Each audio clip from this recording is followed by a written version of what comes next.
आज हम स्टार्ट करने जा रहे हैं chapter number 21 neural control and coordination. जैसा कि आप जानते हैं, हमारे शरीर में ऑर्गन और ऑर्गन सिस्टम के फंक्शन को होम्योस्टेसिस को बनाए रखने के लिए कोऑर्डिनेटेड किया जाना चाहिए। कोऑर्डिनेशन एक प्रोसेस है जिसके माध्यम से दो या दो से ज़्यादा ऑर्गन्स एक दूसरे के कार्यों को इंटरेक्ट और कॉम्प्लीमेंट करते हैं। फॉर एग्ज़ाम्पल, जब हम फिज़िकल एक्सरसाइज करते हैं तो बढ़ी हुई मस्कुलर एक्टिविटी को बनाए रखने के लिए एनर्जी की डिमांड बढ़ जाती है, जिससे कि ऑक्सीजन की सप्लाई भी बढ़ जाती है। यह बढ़ी हुई ऑक्सीजन की जो सप्लाई होती है या rate of respiration, heart beat में बढ़ोतरी और ब्लड वेसल्स के थ्रू ब्लड फ्लो में बढ़ोतरी की आवश्यकता होती है। जब फिजिकल एक्सरसाइज रोक दी जाती है तो नर्व्स, लंग्स, हार्ट, किडनी ये वापस अपनी नॉर्मल कंडीशंस में आ जाते हैं।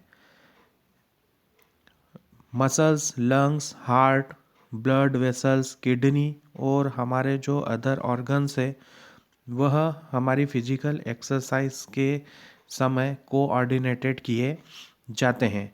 हमारी बॉडी का न्यूरल सिस्टम और एंडोक्राइन सिस्टम संयुक्त रूप से हमारे ऑर्गन की सभी एक्टिविटीज़ को कोऑर्डिनेट और इंटीग्रेट करता है ताकि वे एक सिंक्रोनाइज्ड फैशन में काम कर सके।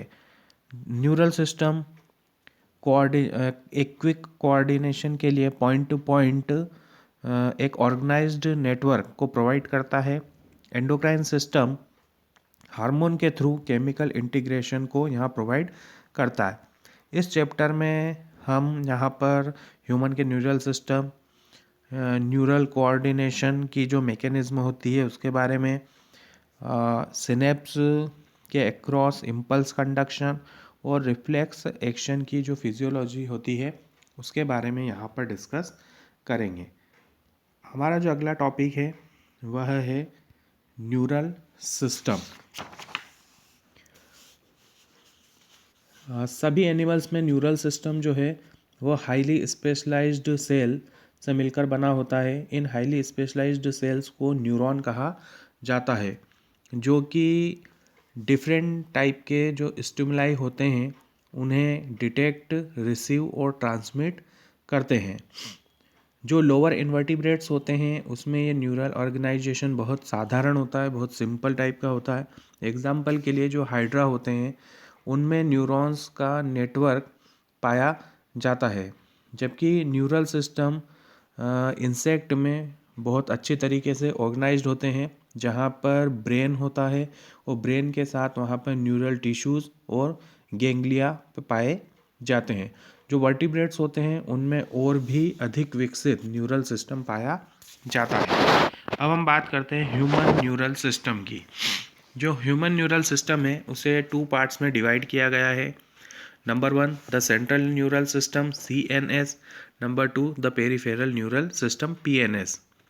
जो CNS होता है उसमें ब्रेन और स्पाइनल कॉर्ड शामिल होते हैं और यह इंफॉर्मेशन प्रोसेसिंग और कंट्रोल की साइट होती है। जो PNS होता है उसमें CNS मतलब कि ब्रेन और स्पाइनल कॉर्ड से जुड़ी हुई और बॉडी की सभी जो नर्व्स होती हैं उनसे मिलकर ये PNS बनता है। नर्व फाइबर्स जो होती हैं PNS की, उन नर्व फाइबर्स को 2 टाइप्स में डिवाइड किया गया है। Number 1 afferent fibres, number 2 efferent fibres. जो एफरेंट नर्व फाइबर होती हैं वह टिश्यू या ऑर्गन से इम्पल्स को CNS तक ट्रांसमिट करती है, जबकि इफरेंट फाइबर CNS से जो इम्पल्स होते हैं उनको रेगुलेट करती है, उनको ट्रांसमिट करती है पेरिफेरल टिश्यूज़ और ऑर्गन्स तक। जो PNS होता है उसे यहाँ पर 2 डिवीज़न में डिवाइड किया गया है। एक होता है यहाँ पर सोमेटिक न्यूरल सिस्टम, दूसरा होता है ऑटोनोमिक न्यूरल सिस्टम। जो सोमेटिक न्यूरल सिस्टम होता है वह CNS से स्केलेटल मसल्स तक इम्पल्स को रिले करता है और जो ऑटोनोमिक न्यूरल सिस्टम होता है वह CNS से इनवॉलेंट्री ऑर्गन्स और इस बॉडी की जो स्मूथ मसल्स होती है उन तक इम्पल्स को ट्रांसमिट करता है। ऑटोनोमिक न्यूरल सिस्टम को फिर से 2 पार्ट्स में डिवाइड किया गया है। एक होता है सिंपैथेटिक न्यूरल सिस्टम और दूसरा होता है parasympathetic neural system. Visceral nervous system peripheral nervous system का एक पार्ट होता है जिसमें फाइबर्स, गेंगिलिया, प्लेक्सस, नर्व का एक पूरा ऑर्गेनाइजेशन पाया जाता है जो कि सेंट्रल नर्वस सिस्टम से विसरा तक और विसरा से सेंट्रल नर्वस सिस्टम तक इम्पल्स को यहाँ पर ट्रेवल करते हैं या इम्पल्स को ट्रांसमिट करते हैं। अब हम हमारे अगले टॉपिक की ओर चलते हैं, neuron as structural and functional unit of neural system. जो न्यूरॉन होता है वह न्यूरॉन 3 मेजर पार्ट्स का बना होता है, cell body, dendroids and axon. ठीक है, इस डायग्राम में हमको ये तीनों चीज़ें यहाँ दिखाई देगी। ये वाला जो पोर्शन आपको यहाँ पर दिखाई दे रहा है, ये पूरा पोर्शन जो है वो कहलाता है सेल बॉडी। ये बीच में जो फिलामेंट यहाँ जा रहा है ये होता है एक्सॉन, और ये जितने भी यहाँ पर ब्रांच निकली हुई है, ये जितनी ब्रांचेस आपको शॉर्ट ब्रांच दिखाई दे रही है, ये होती है डेंड्रॉन। तो ये 3 टाइप्स की जो यहाँ पर पार्ट होते हैं, 3 टाइप के पार्ट, सेल बॉडी, डेंड्रॉइड और एक्सॉन, इन सबसे मिलकर एक न्यूरॉन का फॉर्मेशन होता है। सेल बॉडी में साइटोप्लाज्म पाया जाता है और इसके अंदर टिपिकल सेल ऑर्गेनेल्स होते हैं। ठीक है, इसके अंदर ग्रेन्युलर बॉडीज़ भी होती है जिन्हें निसल ग्रेन्यूल्स कहा जाता है।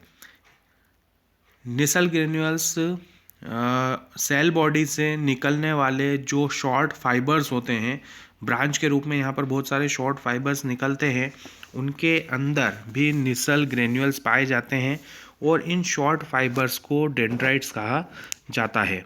हम यहाँ देख सकते हैं कि ये जो सेल बॉडी है, इस सेल बॉडी से ये इस टाइप के यहाँ पर ये सब शॉर्ट फाइबर्स निकलते हुए दिखाई दे रहे हैं, और ये सारे जो शॉर्ट फाइबर्स हैं ये सब क्या कहलाते हैं, डेंड्राइट्स कहलाते हैं, और इनके अंदर भी निसल ग्रेन्यूल्स पाए जाते हैं। देखिए, यह फाइबर्स इम्पल्स को सेल बॉडी की ओर यहाँ पर ट्रांसमिट करते हैं। मतलब कि जो इम्पल्स होते हैं वो इन डेंड्रॉइड्स में आते हैं और डेंड्रॉइड्स से होते हैं वो इम्पल्स कहाँ जाते हैं, सेल बॉडी की तरफ चले जाते हैं। अब जो एक्सॉन होता है, एक्सॉन जो है यहाँ पर वो एक लॉन्ग फाइबर होता है। ठीक है, ये जो पूरा हिस्सा है, ये पूरा हिस्सा कहलाता है एक्सॉन। ठीक है, ये एक लॉन्ग फाइबर के रूप में हमें दिखाई देता है। इसका जो डिस्टल एंड होता है, मतलब कि ये वाला जो यहाँ हिस्सा हमें दिखाई दे रहा है, ये डिस्टल एंड जो है, ये ब्रांच जो होता है, मतलब कि यहाँ पर बहुत सारी शाखाएं निकली हुई होती है।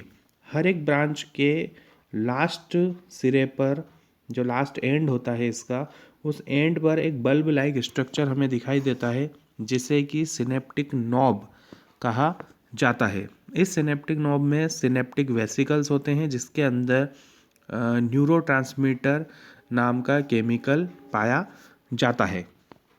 जो एक्सॉन्स होते हैं वह नर्व इम्पल्स को सेल बॉडी से सिनेप्स या फिर न्यूरोमस्कुलर जंक्शंस की ओर लेकर जाते हैं। मतलब एक्चुअल होता है क्या है कि डेंड्रॉइड से आने वाला जो इम्पल्स होता है वो सेल बॉडी में आता है, और सेल बॉडी से उस इम्पल्स को ये एक्सॉन क्या करते हैं, दूर लेकर जाते हैं, और ये उन इम्पल्स को सिनेप्स या फिर न्यूरोमस्कुलर जंक्शन तक पहुंचा देते हैं। देखिए, नंबर की बेस पर एक्सॉन और डेंड्रॉइड्स की संख्या के आधार पर इन न्यूरॉन्स को 3 टाइप्स में डिवाइड किया गया है।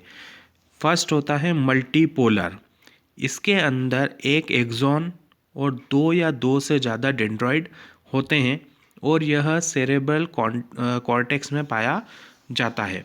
दूसरा होता है बाइपोलर, इसके अंदर एक एक्सॉन और एक डेंड्राइट होता है और यह आइज़ की रेटिना में पाया जाता है। तीसरा होता है यूनिपोलर, जो यूनिपोलर होता है उसमें सेल बॉडी होती है और एक एक्सोन पाया जाता है। यह यूजुअली हमें एम्ब्रियोनिक स्टेज में देखने को मिलता है। देखिए, 2 टाइप्स के एक्सोन यहाँ पर क्लासिफाइड किए गए हैं। एक होता है माइलिनेटेड और दूसरा होता है नॉन माइलिनेटेड एक्सोन। तो जो माइलिनेटेड होते हैं नर्व फाइबर, उन पर श्वान सेल्स का एक कवर होता है, वो श्वान सेल से ढके हुए होते हैं और यह श्वान सेल यहाँ पर एक्सोन के चारों तरफ माइलिन शीथ का फॉर्मेशन करती है। यहाँ देख सकते हैं हम, ये जो हमें दिखाई दे रही है ये होती है श्वान सेल। और ये श्वान सेल क्या करती है, ये श्वान सेल यहाँ पर माइलिन शीथ को एक्सोन के चारों तरफ बनाती है। ये यहाँ पर हमें माइलिन शीथ दिखाई दे रही है। ये माइलिन शीथ इस एक्सोन को चारों तरफ से कवर करके रखती है। ठीक है, देखिए, ये जो दो पास पास पाए जाने वाली माइलिन शीथ होती है, इन माइलिन शीथ के बीच की जो गैप होती है, एक माइलिन शीथ ये और दूसरी माइलिन शीथ ये, इसके बीच की ये जो गैप है, इस गैप को यहाँ पर नोड ऑफ रेनवियर कहा जाता है। माइलिनेटेड नर्व फाइबर्स जो होते हैं वो स्पाइनल और क्रेनियल नर्व्स में पाए जाते हैं। जो अनमाइलिनेटेड नर्व फाइबर होते हैं वो एक श्वान सेल से घिरे हुए होते हैं और वह एक्सोन के चारों तरफ माइलिन शीथ का फॉर्मेशन नहीं करते हैं और यह कॉमनली ऑटोनोमस और सोमेटिक न्यूरल सिस्टम में पाए जाते हैं। तो ये हमने बात कर ली अभी यहाँ पर न्यूरॉन के स्ट्रक्चर के बारे में। अब हम हमारे अगले टॉपिक की ओर चलते हैं। हमारा अगला टॉपिक है generation and conduction of nerve impulse. देखिए, न्यूरॉन जो होती है वो एक्साइटेबल सेल्स होती है क्योंकि इसकी जो मेम्ब्रेन होती है वह पोलराइज्ड स्टेट में होती है, मतलब कि ध्रुवीय अवस्था में होती है। डिफरेंट टाइप की जो आयन चैनल्स होती है वह न्यूरल मेम्ब्रेन पर उपस्थित होती है। यह आयन चैनल यहाँ पर डिफरेंट टाइप के आयन्स के लिए सिलेक्टिवली परमिएबल होती है। जब न्यूरॉन किसी भी इम्पल्स को कंडक्ट नहीं करता है, इसका मतलब कि जब वह रेस्टिंग पोजीशन में होता है तो जो एक्सोनल मेम्ब्रेन होती है वह तुलनात्मक रूप से पोटेशियम आयन के लिए परमिएबल होती है, जबकि सोडियम आयन के लिए इम्परमिएबल होती है। इस प्रकार यह मेम्ब्रेन एक्सोप्लाज्म में पाए जाने वाले नेगेटिवली चार्ज्ड प्रोटीन के लिए भी इम्परमिएबल होती है। परिणाम स्वरूप एक्सोन के अंदर पाए जाने वाले एक्सोप्लाज्म में पोटेशियम का और नेगेटिवली चार्ज प्रोटीन का जो कंसंट्रेशन है वो हाई हो जाता है और सोडियम का कंसंट्रेशन लो हो जाता है। इसके विपरीत एक्सोन के बाहर जो फ्लूइड होता है उसमें पोटेशियम का कंसंट्रेशन कम हो जाता है और सोडियम का जो कंसंट्रेशन होता है वह बढ़ जाता है और यहाँ पर एक कंसंट्रेशन ग्रेडियंट का फॉर्मेशन होता है।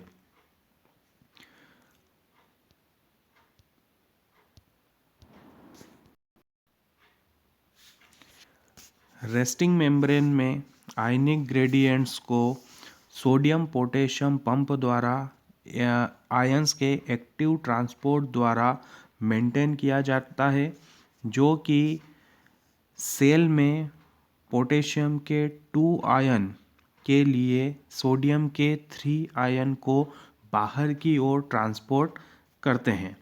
इसके परिणाम स्वरूप जो एक्सोनल मेम्ब्रेन होती है उसकी जो आउटर सरफेस होती है उस पर पॉजिटिव चार्ज आ जाता है, जबकि उसकी जो इनर सरफेस होती है वहाँ पर नेगेटिवली चार्ज आ जाता है और इस तरीके से यह पोलराइज्ड हो जाती है। रेस्टिंग प्लाज्मा मेम्ब्रेन के अक्रॉस इलेक्ट्रिकल पोटेंशियल डिफरेंस को रेस्टिंग पोटेंशियल कहा जाता है। देखिए, जब एक स्टिमुलस यहाँ पर अप्लाई किया जाता है जो कि पोलराइज्ड मेम्ब्रेन होती है। इस डायग्राम में हम देख सकते हैं ये जहाँ पर ये जो हिस्सा हमें दिखाई दे रहा है ये होती है पोलराइज्ड मेम्ब्रेन।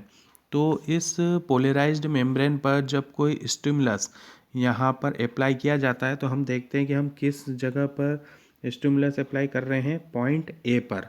हमने इसको एक यहाँ पर एक स्थान बनाया है साइट पॉइंट ए, तो हम साइट ए पर यहाँ पर प्लाज्मा ये जो पोलराइज्ड मेम्ब्रेन है इस पर स्टिमुलस को अप्लाई करते हैं साइट ए पर।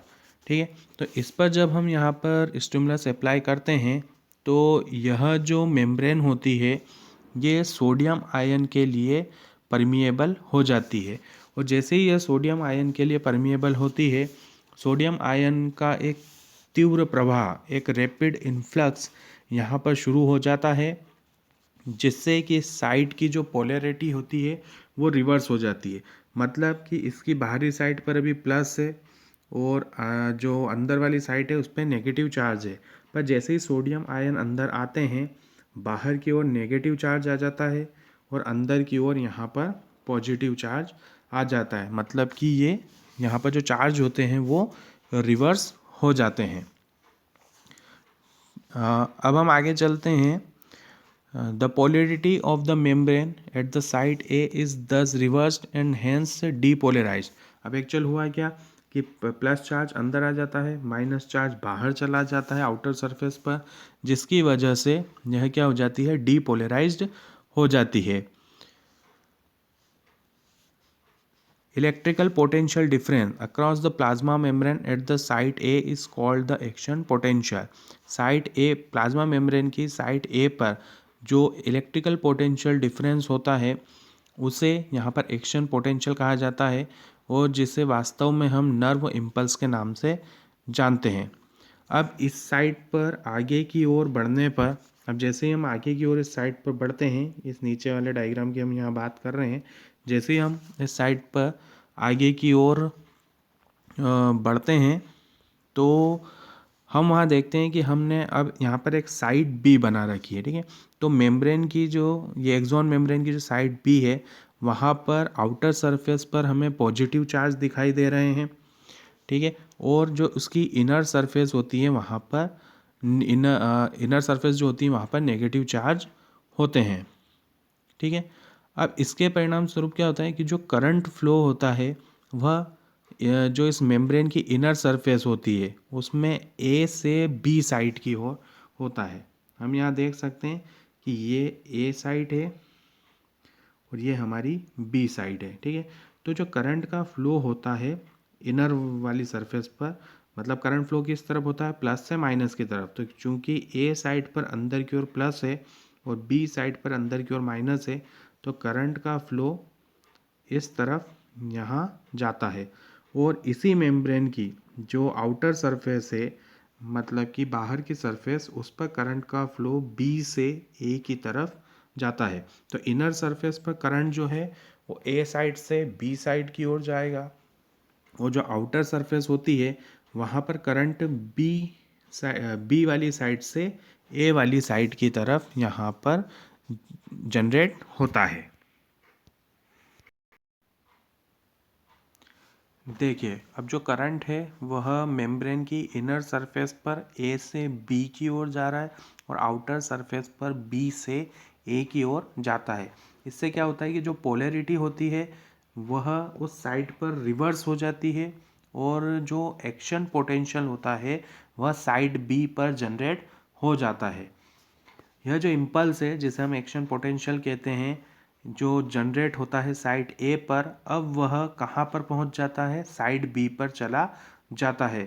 तो यही सीक्वेंस बार बार एक्सोन की पूरी लेंथ में यहाँ पर रिपीट होता रहता है और जो इम्पल्स होता है वो आगे की ओर कंडक्ट होता जाता है। अब देखिए, जो स्टिमुलस इंड्यूस्ड परमिबिलिटी है उसमें जो वृद्धि होती है वह सोडियम आयन के लिए बहुत ही शॉर्ट लिव्ड होती है, मतलब कि बहुत कम समय के लिए होती है।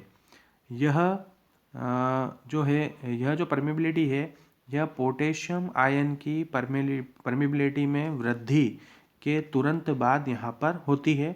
मतलब कि with in a fraction of second, मतलब एक सेकंड से भी कम समय के अंदर जो पोटेशियम होता है, पोटेशियम आयन जो होते हैं, वह मेम्ब्रेन की जो बाहरी सरफेस होती है उस पर पूरी तरीके से फैल जाते हैं और जो मेम्ब्रेन की एक्साइटेशन की साइट है वहाँ पर रेस्टिंग पोटेंशियल को वापस से रिस्टोर कर देते हैं और जो फाइबर्स होते हैं वो एक बार फिर से फर्दर स्टिमुलेशन के लिए रिस्पॉन्सिव हो जाते हैं। तो ये आज का हमारा टॉपिक हम यहीं पर ओवर करते हैं। कल हम पढ़ेंगे ट्रांसमिशन ऑफ इम्पल्सेस। तब तक के लिए गुड बाय।